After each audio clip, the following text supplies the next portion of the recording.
Dear student, taken another question number 14. Record the following transaction of S. Tendulkar in a triple column cash book and journal. Only transaction not suitable for the cash book are to be entered in the journal. इसका मतलब ये है कि अगर कोई transaction जो कि cash book से रिलेट नहीं कर रहा है, रिकॉर्ड नहीं कर सकते, उसे हमें जर्नल में एंट्री मेंटेन करनी है। यानी कि कैश बुक में क्या रिकॉर्ड करते हैं? Only cash transaction. Next, his overdraft arrangement with the bank has a maximum limit of ₹1,50,000। तो ओवरड्राफ्ट का मतलब पता था कि ओवरड्रॉन, बैंक में अमाउंट अवेलेबल नहीं है, फिर भी बिजनेस के बिहाफ पे कौन पेमेंट कर रहा है? बैंक कर रहा है। तो ओवरड्रॉन की फैसिलिटी बैंक ने बिजनेस को कितना दे रखा है? Maximum limit of ₹1,50,000। तो ये एक क्वेश्चन की इंफॉर्मेशन है। नेक्स्ट आगे, transaction created on April 1 cash in hand as a balancing figure and overdraft at bank ₹48,000। तो cash in hand as a debit balance and overdraft balance. Overdraft always showed credit balance in bank column. Overdraft ₹48,000. Now recorded in triple column cash book 2017 1st April. Debit side to balance brought down in cash column. Cash in hand ₹10,000 and overdraft at bank ₹48,000. Overdraft always showed credit balance recorded in credit side 1st April. Buy balance brought down in bank column ₹48,000. 2nd April received remittance from S. Dalal ₹55,000। तो received कर रहे हैं किससे? S Dalal से। ₹55,000 recorded in debit side 2nd April to S Dalal. Amount ₹55,000 in cash column. Next, paid telephone bill ₹5,400 by check. Payment made by check recorded on payment side 2nd April. By telephone expenses amount ₹5,400 paid by check recorded in bank column. Next, 4 April cash sales worth ₹60,000 less trade discount 15% and cash discount 5%. तो goods sold कर रहे हैं, cash sales है। Cash received recorded in cash book received side 4 April to sales account. Cash sales for 60,000 less trade discount at the rate of 15% and cash discount 5%. तो trade discount are not recorded in the book, cash discount are recorded in book. तो इसके लिए आप calculation check करें। List price of the goods ₹60,000 less 15% trade discount,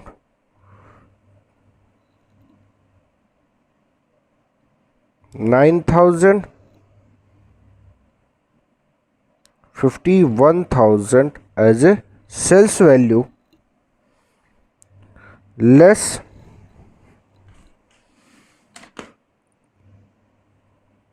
cash discount amount ₹5% cash discount 51,000 at the rate of 5% ₹2,550.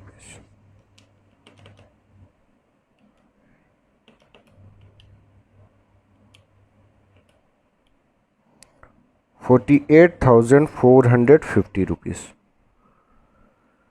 तो फिर से transaction को check करें। कैश सेल्स, गुड्स को सोल्ड किया गया, कैश रिसीव्ड हुआ, तो कितना कैश रिसीव्ड हुआ after deducting trade discount and cash discount amount rupees 48,450, 48,450 recorded in cash column. Cash discount or recorded cash discount amount 2,550.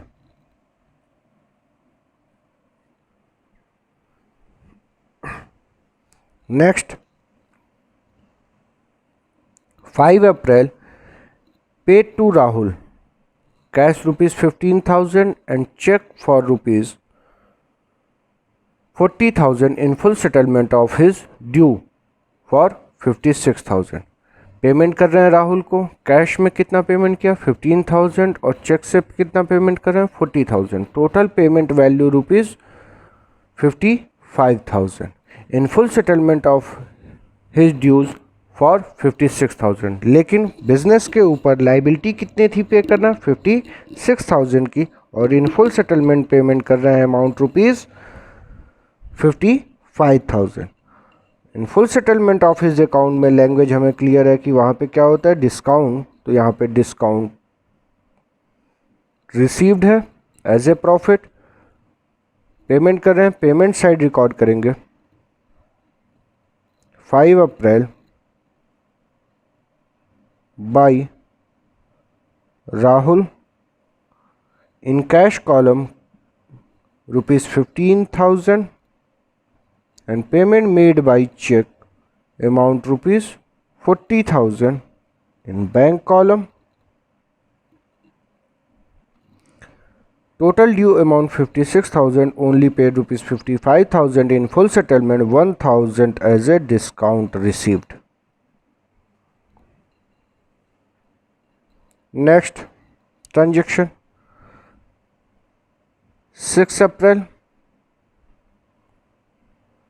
deposited the required cash into the bank account to clear the overdraft balance as on date. ये जो information है ये present कर रहा है कि इतना amount bank में डिपॉजिट कर दिया जाए जिससे कि जो ओवरड्राफ्ट की वैल्यू है, यानी कि ओवरड्राफ्ट का मतलब हुआ ओवरड्रॉन की फैसिलिटी, जिसमें हमें क्या करना होता है बिजनेस के ऊपर लाइबिलिटी होती है कि बैंक को वो अमाउंट रिटर्न करे, तो ये ओवरड्राफ्ट जो वैल्यू है उसे हमें सेटल करना है। तो फिर से लैंग्वेज है deposit the required cash into the bank to clear the overdraft balance as on date. तो हमने ट्रांजेक्शन 5 अप्रैल तक मेंटेन किया, 6 को ये ओवरड्राफ्ट क्लियर करने की बात कर रहे हैं, तो हमें एक रफली कैलकुलेशन करना होगा ताकि हमें पता चले कि कितना 6 अप्रैल तक ओवरड्राफ्ट बैलेंस है। तो बैंक कॉलम में हम देख रहे हैं रिसीव्ड साइड अभी कुछ भी रिकॉर्ड नहीं है। Payment side payment value rupees 48,000 plus 5,400 and 40,000।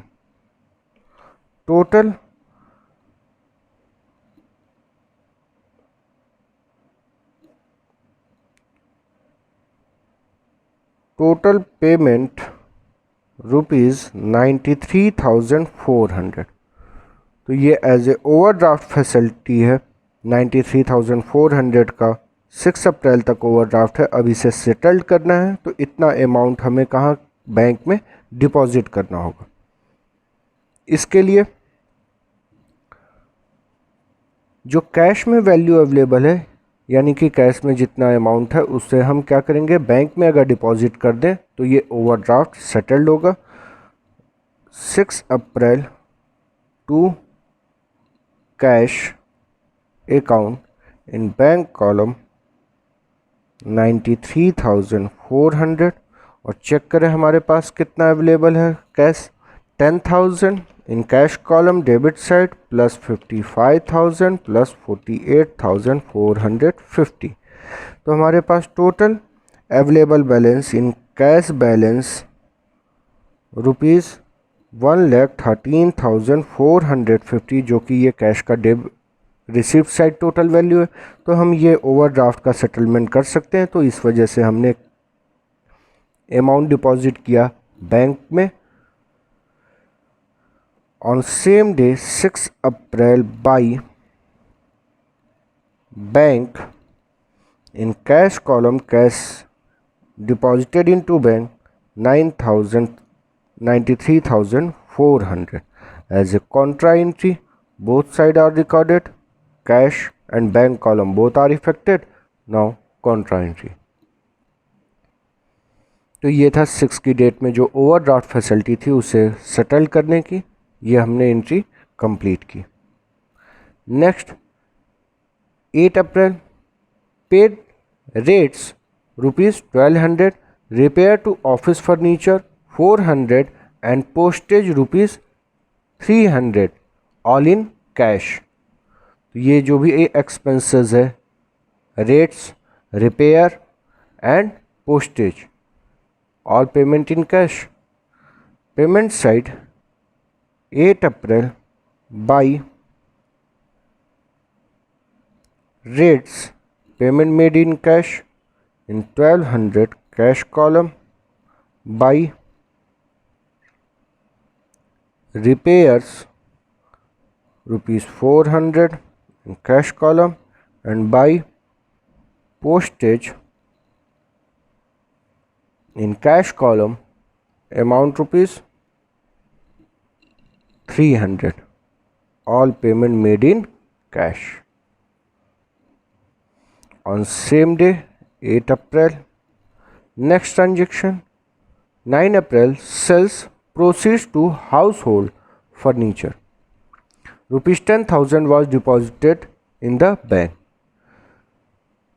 एक हाउस होल्ड फर्नीचर है जिसको सेल करने से अमाउंट रियलाइज हुआ 10,000 और उसे कहाँ डिपॉजिट किया गया, इन द बैंक। तो ये बैंक में डिपॉजिट कर रहे हैं, यानी कि बिजनेस के बैंक अकाउंट के लिए रिलेट किया गया है। तो ये एक तरह से हम कह सकते हैं कि ओनर ने 10,000 और इंट्रोड्यूस किया फर्म में, इसको एज ए कैपिटल की तरह ट्रीट करेंगे। 9 April to capital account 10,000 deposited into bank, 10,000 on bank column receipt side. Next 10 April, effect a cash purchase of rupees 4,000 by a bearer check।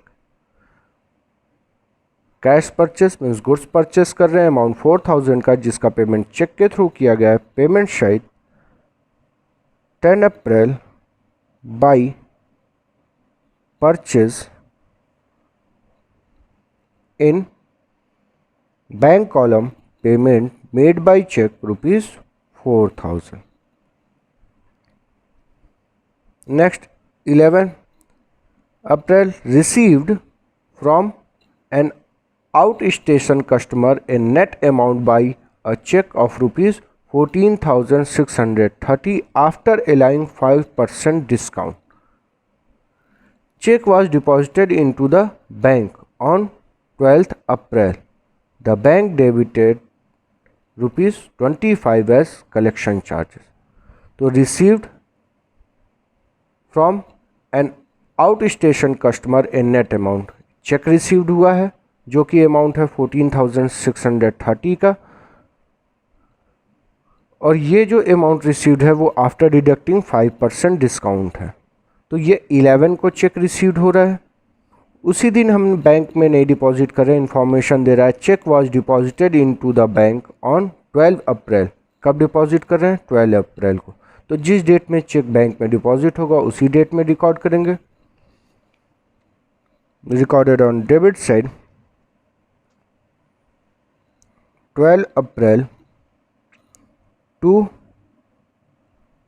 Check in hand in bank column amount rupees 14,630। कोई discount की entry नहीं होगी। Discount की entry already कहाँ होगा, journal में, journal proper में, वो मेंटेन यहाँ पे कैश बुक में नहीं हो सकता। Next as a bank charges rupees 25 in 12 April payment side as a by bank charges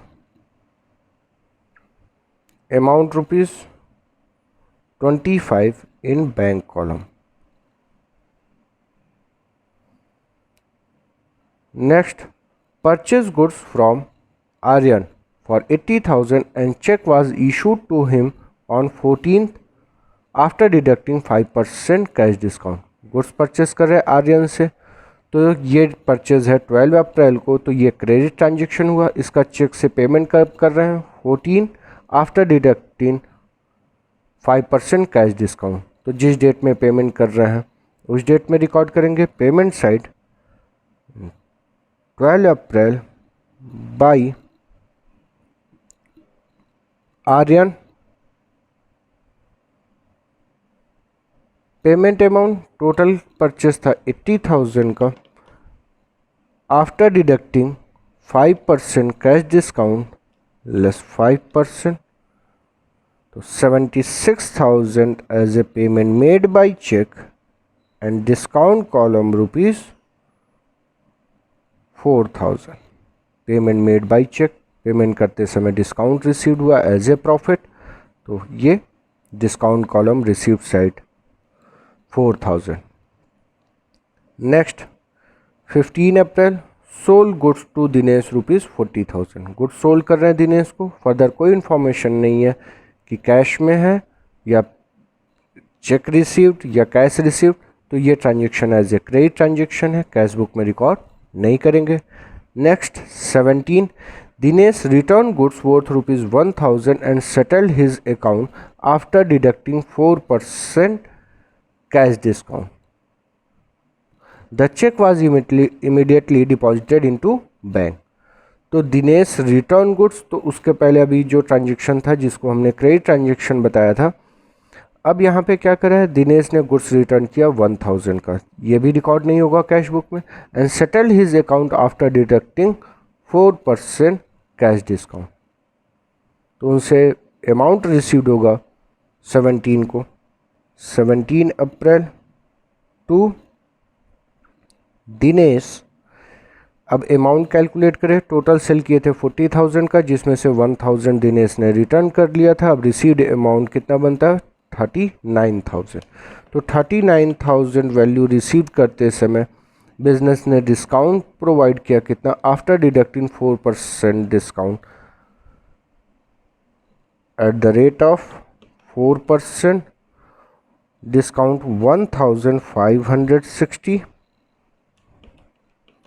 and check received, check deposited into bank on the same day 37,440 rupees.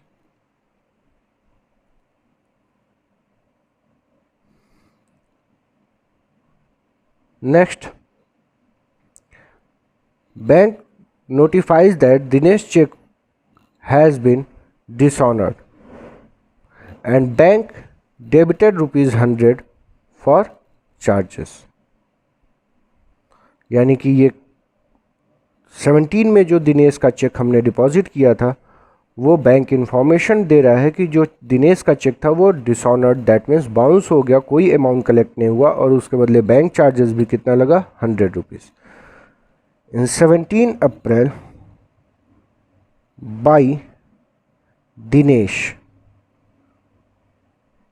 Bank में जो हमने amount deposit कर रखा था उसको माइनस करने के लिए या हटाने के लिए हमें पेमेंट साइड रिकॉर्ड करना पड़ेगा, क्योंकि इतने से अमाउंट एक्सेस बता रहा है बैंक कॉलम में जो कि दिनेश से रिसीव नहीं हुआ. इस वजह से क्रेडिट साइड यानी कि पेमेंट साइड वैल्यू 37,440 रिकॉर्ड करके उतने बैलेंस को रिड्यूस किया गया. जो ऑलरेडी हमने दिनेश को डिस्काउंट दे रखा था वो भी हम कैंसिल करेंगे 1,560 rupees.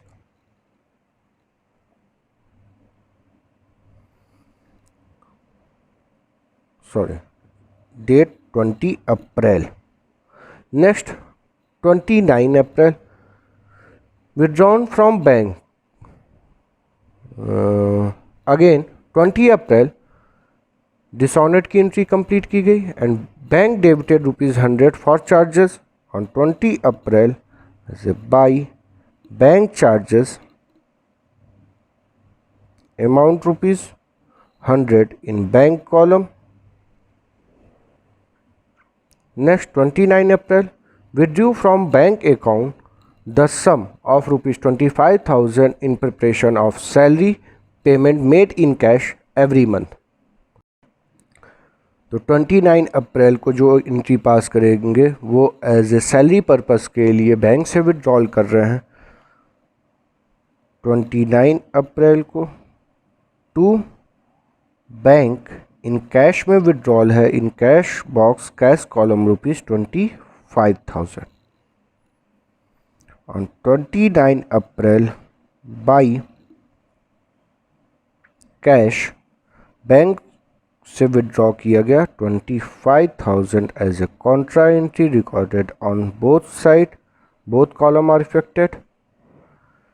Next 30 April paid from the cash account the total salary of ₹28,000 on 30 April by salaries in cash column ₹28,000.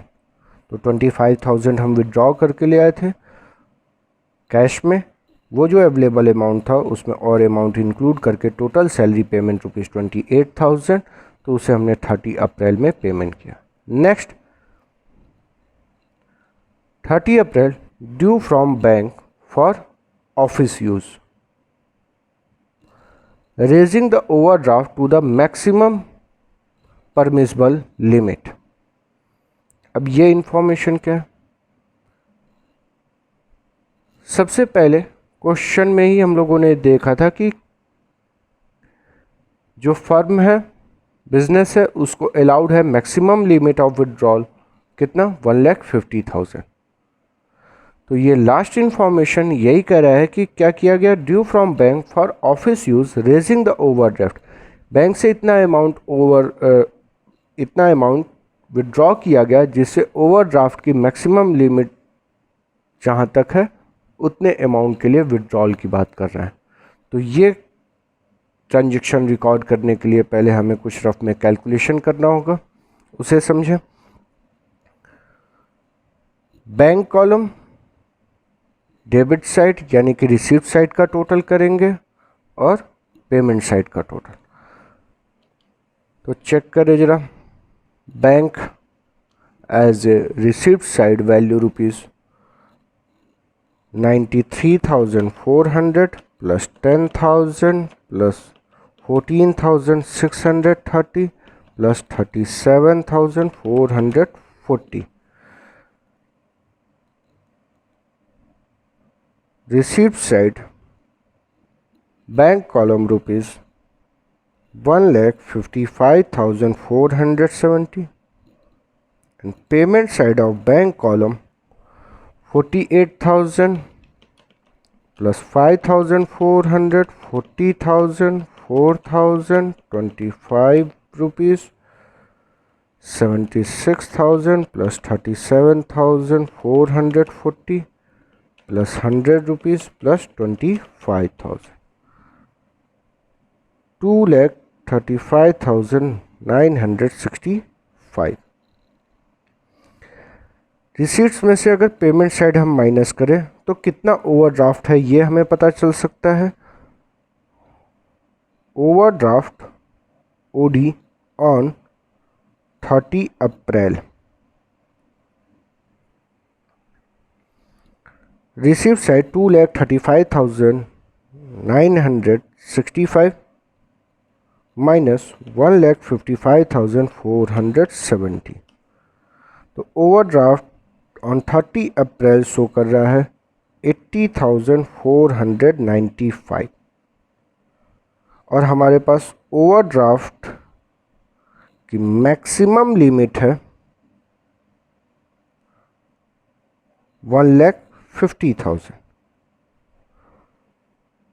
तो हम अभी भी ओवरड्राफ्ट के बिहाफ पे हम और अमाउंट बैंक से विड्रॉल कर सकते हैं। तो ये maximum limit 1,50,000 minus 80,495 amount rupees 69,505 rupees. तो ये अमाउंट जो वैल्यू आया है, इतना अमाउंट अगर हम और बैंक से विड्रॉल कर रहे हैं तो मैक्सिमम लिमिट ऑफ ओवरड्राफ्ट ये 1,50,000 हमारा पूरा होगा। तो ये 69,505 rupees withdrawal from bank recorded on debit side 30 April to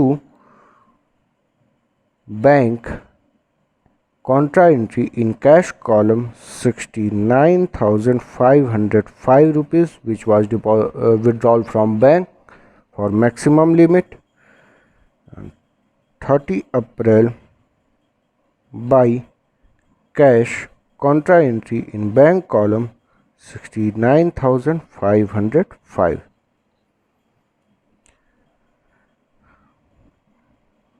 अब यहाँ पे कैश बुक का टोटल रिसीव्स करें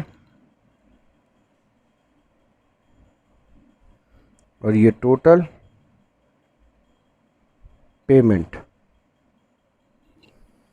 cash column debit side 10,000 plus 55,000 plus 48,450, 25,000 and 69,505, 2,07,955 rupees.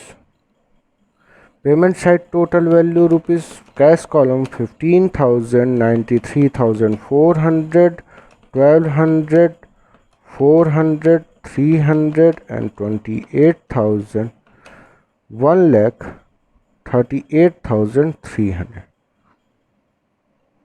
on 30 April by balance carried down, total receives से पेमेंट माइनस करें, value rupees 69,655 rupees. अब both side cash column equal करें, 2,79,000, 2,07,955, 2,07,955 rupees.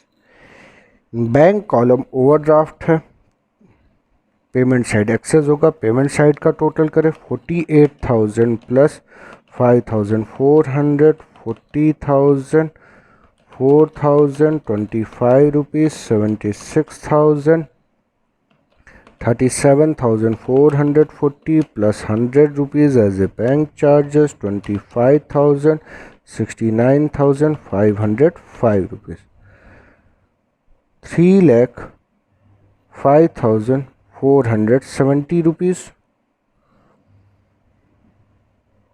Bank column receipt side 93,400 plus 10,000 plus 14,630 plus 37,440, 1,55,470.